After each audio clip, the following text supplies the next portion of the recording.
오늘도 하나님의 은총이 함께 하시기를 주 이름으로 축원합니다. 우리 하나님의 속성 가운데 하나님은 어떤 분인가? 하나님은 능력이 있는 분이에요. 하나님 전능하신 분이십니다. 그 하나님이 어떤 속성을 갖는가? 영원하시며 변함이 없으시며 한 번 하신 말씀은 실행하시며 그 뜻을 이루시는 분이시다라고 성경은 우리에게 증거하고 있습니다.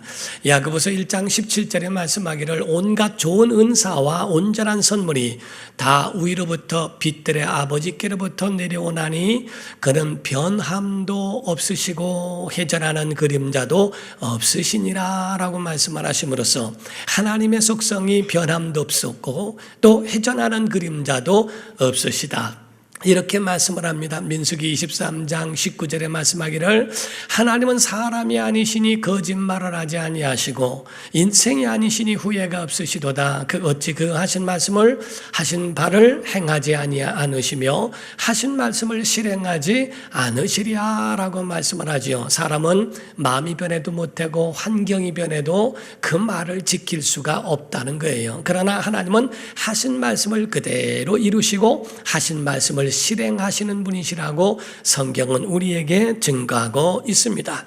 히브리서 6장 17절과 18절은 말씀합니다. 하나님은 그 약속을 기업으로 받는 자들에게 그 뜻이 변하지 아니함을 충분히 나타내시려고 그 일을 맹세로 보증하셨나니 이는 하나님이 거짓말을 하실 수 없는 이 두 가지 변하지 못할 사실로 말미암아 앞에 있는 소망을 얻으려고 피난처를 찾은 우리에게 큰 안위를 받게 하려 하심이라 라고 말씀하셨죠.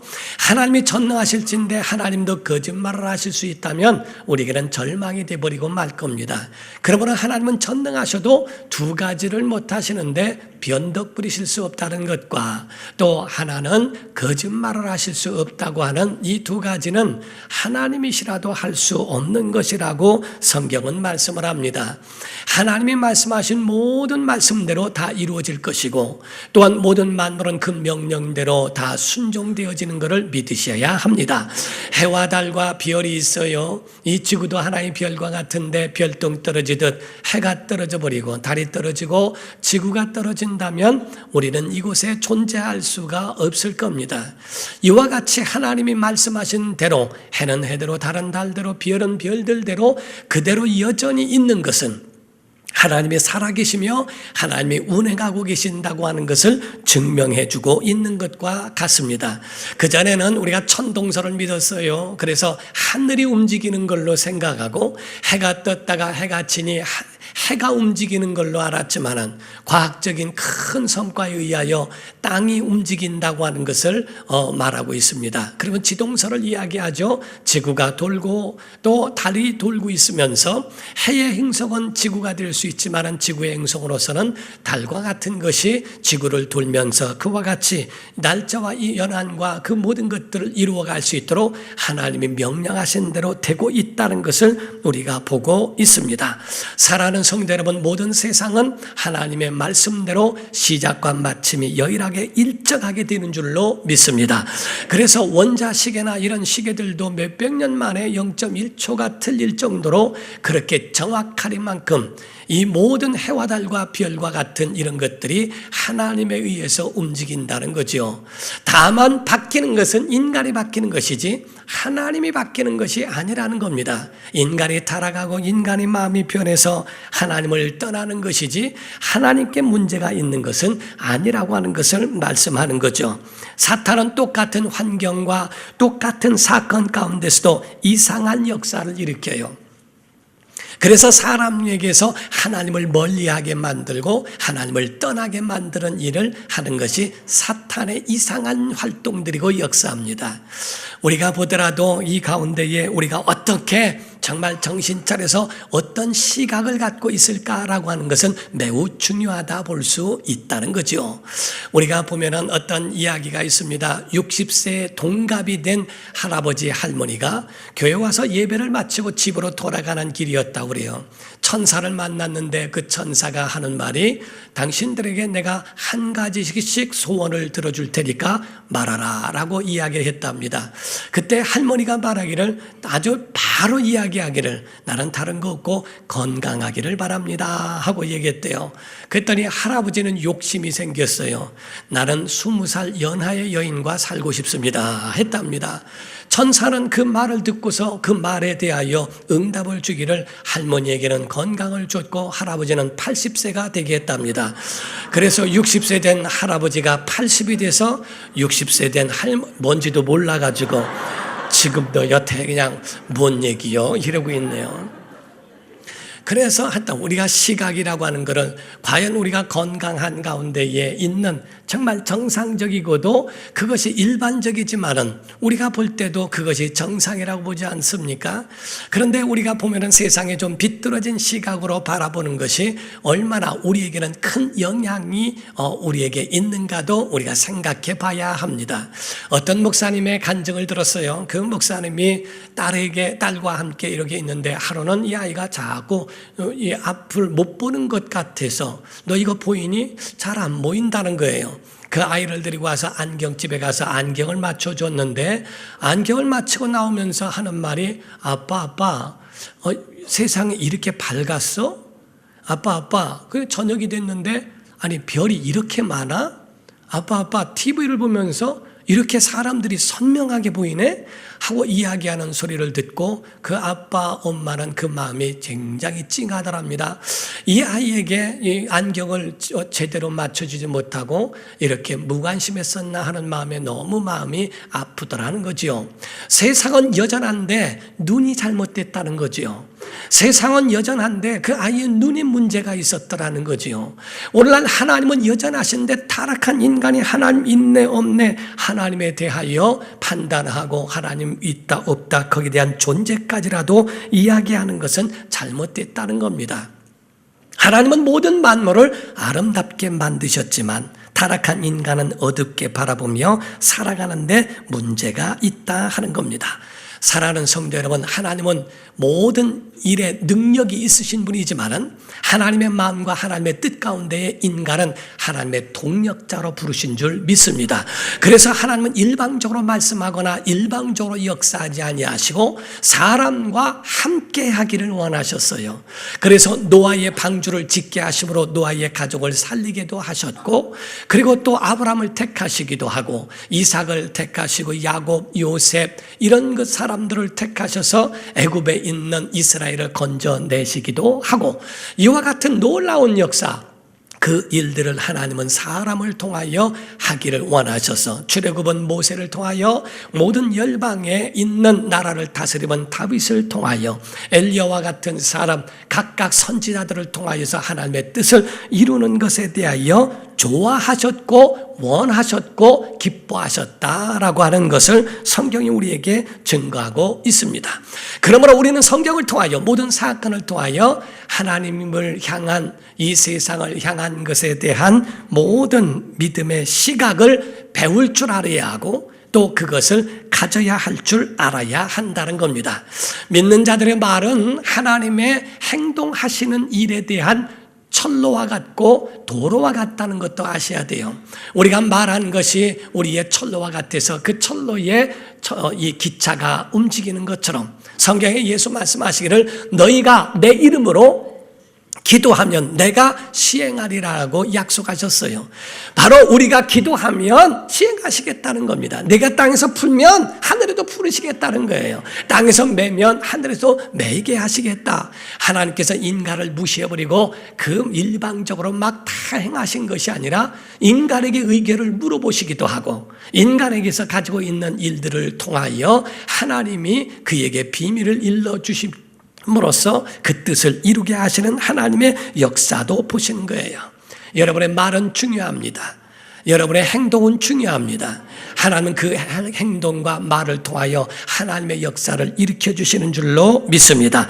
우리가 본문 말씀 같은 경우는 하나님께서 약속하신 땅에 대한 부분을 가지고 그 사건들에 대한 부분을 가지고 이야기한 말입니다.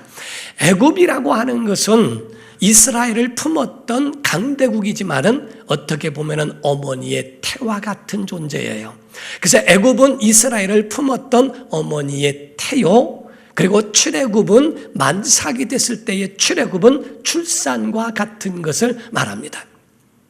그래서 이스라엘은 요셉으로 말미암아 잉태케 된 이스라엘 백성들이 400년이 찬 다음에 430년 될 때에 모세를 통하여 하나님이 애굽에서 탈출할 수 있도록 출산의 고통을 통하여 엄마가 피를 터쳐 그 가운데 양수가 터져 나옴으로 인하여 어린아이가 해산되어지는 것 같이 6월절 어린 양의 피를 터쳐 그 피의 물을 통과한 후에 홍해를 건너 광야로 나가게 됩니다.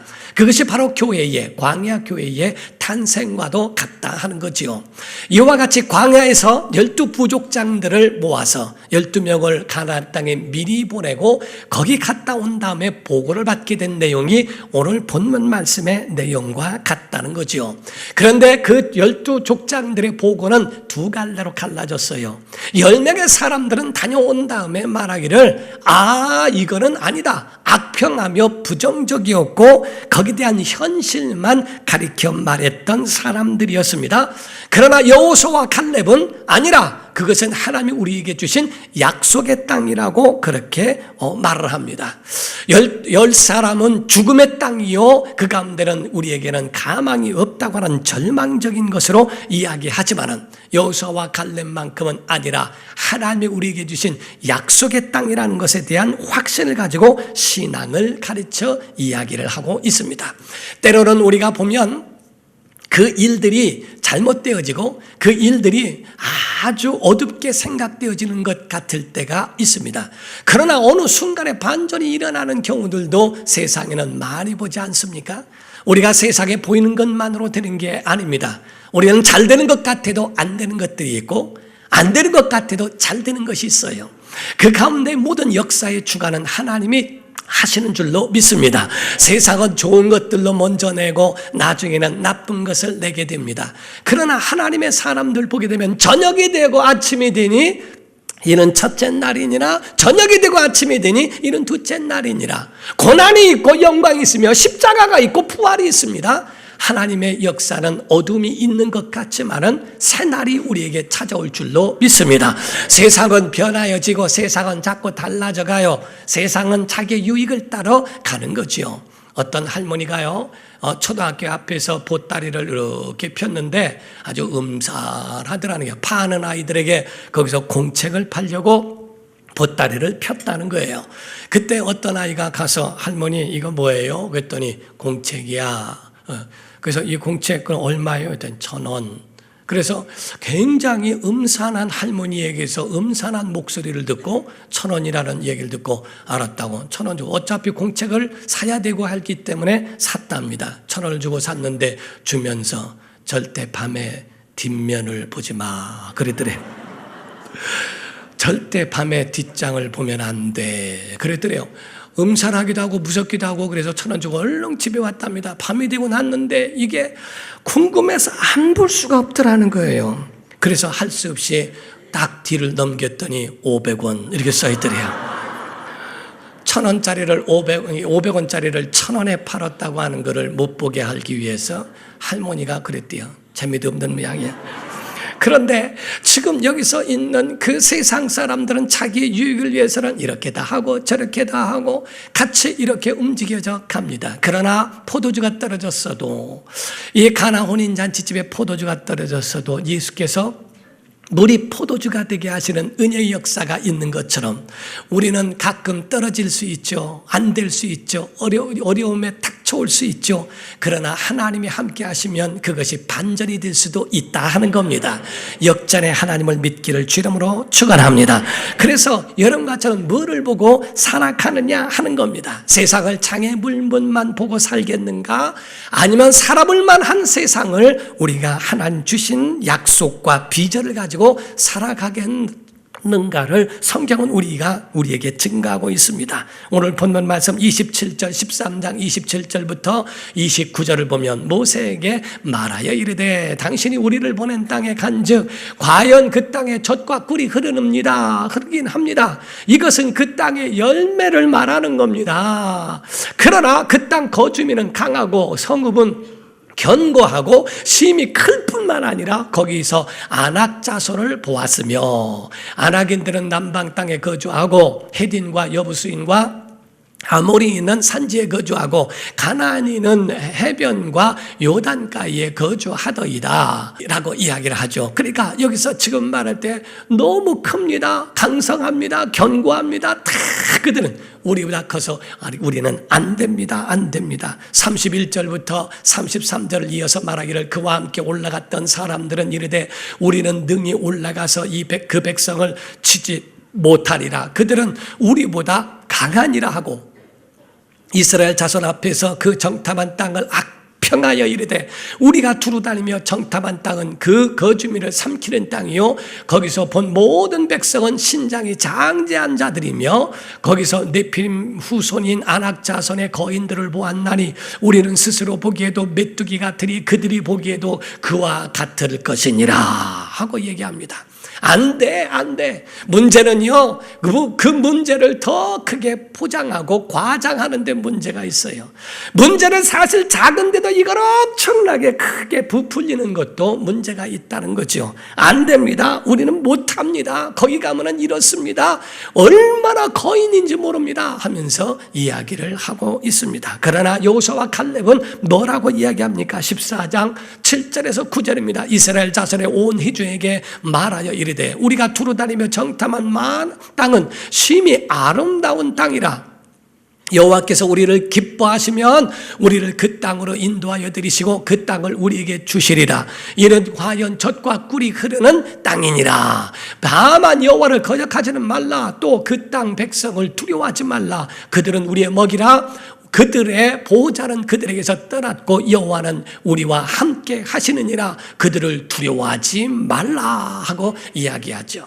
여기서 우리가 중요한 게 있습니다. 그들이 악평안하면서 똑같은 땅과 환경을 보면서도 그들의 눈과 시각이 다르더라 하는 얘기를 하는 겁니다. 오늘날 우리가 현실을 볼 때에 여러분의 가정은 어떻습니까? 여러분의 직장과 여러분의 학교를 다니고 있는 그런 여러분의 모든 삶은 어떠한 것으로 여러분들은 대하고 있느냐 하는 겁니다. 유명한 이야기 가운데에 조선시대 때 이야기죠. 그때에 원균이란 사람이 모함을 해서 이순신 장군을 패하게 하고 파직을 시켜버리고 자기가 장군의 자리에 오르게 됩니다. 일본을 만나 완전히 대패해버리고 말죠. 그때에 그 선조 임금은 후회를 하고 다시 이순신 장군을 등용했지만은 13척밖에 남지 않은 그런 배로 일본군을 이길 수 있는 그 수군을 이길 수 있는 그런 능력은 없더라는 겁니다. 이때 수군을 폐지하겠다고 하는 것에 대하여 검토하고 있을 때 이순신은 굉장히 중요한 얘기를 합니다. 그때 당시에 일본은 333척의 배였고 그리고 이순신은 13척의 배밖에는 남지 않았습니다. 여기에 과연 벌써와 아니라고 하는 이 두 사이에 이 단어의 차이라는 거죠. 우리가 사막을 걸어가다가 물을 마셨는데 반이 남아 있습니다. 그때 바라보고 벌써 반이나 먹었네 라고 하는 사람이 있고 반을 보면서 아직도 반이 남았네 라고 말하면서 대처하는 사람도 있습니다. 이순신은 말합니다. 우리에게는 아직 13척의 배가 남아있고 아직 남아있고 나 이순신과 충성대의 부하들이 남아있다고 이야기를 합니다. 사랑하는 성도 여러분, 우린 벌써라는 시각입니까? 아니면 아직이라고 하는 하나님이 아직도 우리에게 그러한 것을 우리에게 열어주셨다고 하는 신앙의 눈을 가지고 있느냐 하는 겁니다. 성경은 우리에게 말씀하기를, 우리에게 교훈 주시기를 10명의 그 부족장들이 가나안 땅 다녀와서 이야기합니다. 하나님은 이미 가나안을 내가 너와 그 백성에게 주리라고 약속을 하셨는데도 불구하고 그들은 다녀온 다음에 안 됩니다, 못합니다, 거기 우리보다 큽니다 하고 악평을 내더라고 돼 있어요. 성경은 하나님께서 그들에게 말씀하기를 그래 너희도 말이 현실적이다, 일리가 있다, 그래 너희들도 맞긴 하다 라고 그렇게 긍정적으로 말씀하지 아니하시고 이미 하나님이 주신 땅임에도 불구하고 악평하고 있는 자들에 대하여 하나님은 크게 실망하고 있는 모습을 성경이 우리에게 보여주고 있습니다. 민수기 13장 32절에 말씀하고 있죠. 이스라엘 자손 앞에서 그 정탐한 땅을 악평하여 이르되, 우리가 두루다니며 정탐한 땅은 그 거주민을 삼키는 땅이고 거기서 본 모든 백성은 신장이 장대한 자들이라고 그렇게 말을 하며 포장을 해대고 있다 하는 거였죠. 사랑하는 성도 여러분, 중요한 게 뭔지 아십니까? 10명의 사람들은요, 그 보고할 때 여러 말을 많이 했고 성경 구절도 더 많은 구절들을 하려 했지만은 그들의 말에는 하나님이 없었어요. 여호수아 갈렙은 두 사람의 말이 짧지만 여호와께서 기뻐하시면, 그는 하나님이 우리에게 주신 땅이라, 하나님 우리와 함께 하시면 하나님에 대하여 언급하고 있다는 거죠. 우리의 모든 많은 대화 가운데 하나님이 없는 대화가 얼마나 많이 있는가? 하나님이 과연 간접적으로 직접적으로 영광을 받으실 수 있는 그런 말을 하고 있는가? 하나님을 계산하지 하고 있지 않은 그런 말과 행동들이 얼마나 우리의 삶과 우리의 말 속에는 많이 있는가를 여러분이 아셔야 됩니다. 사람들은 이것이 나중에는 원망으로 바뀌어버리죠. 문제를 과장하고 이거를 남 탓을 하게 되고 그것으로 인하여 하나님과 모세까지도 원망을 하게 되어버립니다.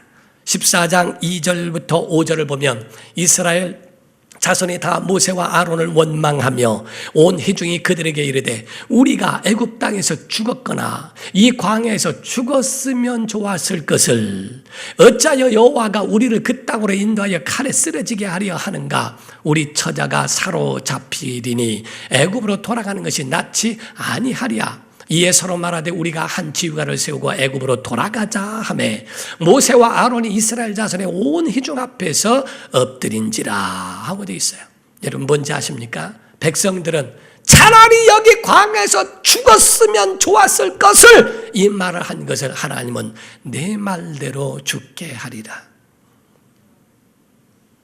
그들은 그 가운데 여기서 아주 죽어버렸으면 좋았을 것을 라고 이야기한 말에 대하여 하나님은 내 귀에 들린 대로 너도 그 가운데 죽게 해주마 라고 하는 것으로 그렇게 말씀하십니다. 얼마나 무서운 말씀을 하시는가.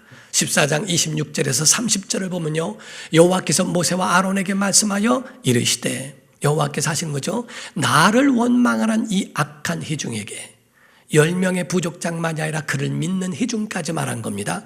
내가 어느 때까지 참으리야? 이스라엘 자손이 나를 향하여 원망하는 바 그 원망하는 말을 내가 들었노라. 그들에게 이르기를 여호와의 말씀에 내 삶을 두고 맹세하노라. 너희 말이 내 귀에 들린 대로 내가 너희에게 행하리니 너희 시체가 이 광야에 엎드려질 것이라. 너희 중에서 20세 이상으로서 계수된 자 곧 나를 원망한 자 전부가 여분네 아들 갈렙과 눈의 아들 여호수아 외에는 내가 맹세하여 너에게 살게 하리라 한 땅에 결단코 들어가지 못하리라고 말씀을 하십니다. 35절부터 이하에 보게 되면 나 여호와가 말하였거니와 모여 나를 거역하는 이 악한 온 회중에게 내가 반드시 이같이 행하리니 그들이 이 광야에서 소멸되어 거기서 죽으리라. 모세의 보냄을 받고 땅을 점탐하고 돌아와서 그 땅을 악평하여 온 회중이 모세를 원망하게 한 사람 곧 그 땅에 대하여 악평한 자들은 여호와 앞에서 재앙으로 죽었고 그 땅을 정탐하러 갔던 사람들 중에서 오직 눈의 아들 여호수아와 여분네의 아들 갈렙은 생존하니라. 그 가운데에 결과가 나와 있어요. 생존했고 죽었다라고 이렇게 표현했어요. 얼마나 무서운가를 보여주고 있습니다. 하나님의 요구는요, 현실을 말하는 게 아닙니다. 하나님의 요구는 믿음인 줄 믿습니다. 하나님이 요구하는 믿음이에요. 그렇기 때문에 하나님께서는 이 여호수아와 갈렙에 대하여 말씀하기를 정말 그들은 세상과 다르더라, 저들과 다르더라 하는 말씀을 했어요.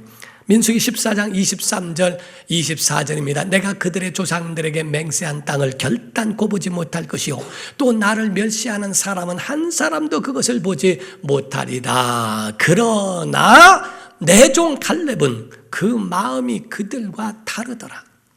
나를 온전히 따랐은즉 그가 갔던 땅으로 내가 그를 인도하여 드리리니 그의 자손이 그 땅을 차지할 것이다 라고 말씀하죠.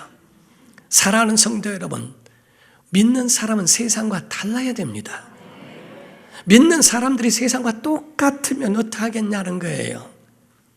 믿는 사람들은 세상과 같이 똑같이 보복하거나 그 가운데에 악하게 말하거나 사람을 음해하거나 그 가운데 그들을 밟고 올라간다면 세상과 다를 바가 뭐 있습니까? 현실만 말하고 보이는 것만 말하면 무엇이 그들과 다를 것이 있느냐 하는 겁니다. 하나님은 현실도 그렇고 이것도 그렇고 다 좋다. 그러나 하나님이 요구하신 것은 믿음을 요구하는 거거든요. 믿음. 그들의 마음이 다르더라. 그들과 갈렙은 마음이 다르더라. 여러분, 세상과 마음이 달라야 합니다. 말이 달라야 됩니다. 생각이 달라야 됩니다. 비전이 달라야 됩니다. 세상과 달라질 때 하나님은 그것을 기뻐하시고 그들은 생존케 할 것이다. 내가 그들을 끝까지 보살피고 함께 하겠다라고 약속하십니다. 옛날에 그 전에 오래전에 중동에 건설을 해야 되는데 안 됩니다. 왜 안 됩니까? 하고 물으니까 더워서 안 되고 너무 덥기 때문에 일을 못 합니다. 건설할 수가 없습니다. 그리고 거긴 물이 없습니다. 그리고 모래와 같은 이 자재나 이런 것들 모든 것이 다 안 됩니다. 안 됩니다 할 때 한 사람은 된다고 얘기합니다. 덥습니다. 그럼 밤에 하면 된다. 모래가 모래는 천지가 사막이라 모래다. 물이 없다. 아유, 차 가지고 길어오면 되지 않냐. 그 가운데에 가지고 있는 안 된다고 하는 것을 된다라고 바꿔버리고 그것을 해내는 사람도 있습니다. 하나님은 믿지 않는 사람, 하나님을 믿지 않는 사람이라도 하나님의 정신을 갖고 있고 하나님과 마음이 합한 자들에 대해서 은혜를 베푸시는 것을 봐요. 고넬료라고 하는 사람도 하나님을 몰랐지만은 그가 하나님의 정신과 하나님의 마음에 합할 때에 그에게 복음을 알게 하시고 그에게 구원의 길을 열지 않습니까? 사랑하는 성도 여러분, 여러분과 저는요 세상과 마음이 달라야 합니다. 시각이 달라지기를 주 이름으로 축원합니다. 그래서 이 해가 가기 전에 정말 하나님을 의지하는 믿음으로 살아가고 또 2019년도에도 이와 같처럼 하나님에 대한 변화되어진 세상을 바라보는 시각도 달라져서 그래서 하나님이 이루실 놀라운 역사를 이룰 수 있는 복된 성도가 되기를 예수 이름으로 축원합니다. 기도하겠습니다. 이 시간에 다 같이 통성으로 기도할 때에 인간의 계산기가 아닙니다. 하나님의 계산기를 가지고 있으라는 거예요. 하나님이 계산하시도록 주님 정말 우리의 생각과 마음이 하나님을 향하게 하시고 주의 은혜로만 살아가도록 우리의 삶을 붙잡아 주옵소서. 다 같이 통성으로 기도하시겠습니다.